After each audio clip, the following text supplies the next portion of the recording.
In this guide, I'm going to show you how to fix your Cash App Green savings rate not updating.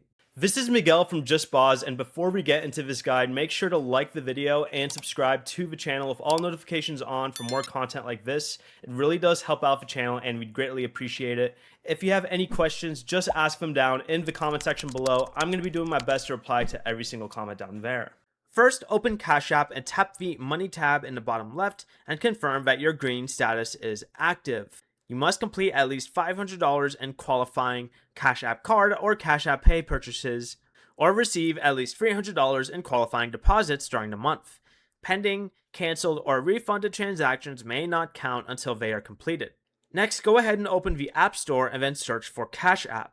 Tap Update if there is one available, then reopen Cash App, tap the Money tab again from the bottom left or back out, and then select Savings, and check the APY shown on the screen. The higher rate begins when you qualify for green, but the displayed rate may take some time to read.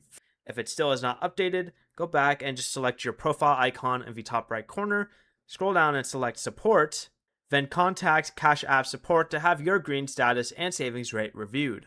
Before you leave, remember to like the video and subscribe to the channel with all notifications on for more content like this. It really does help out the channel and we'd greatly appreciate it. And if you did have any questions, just ask them down in the comment section below. I'm going to be doing my best to reply to every single comment down there. Peace.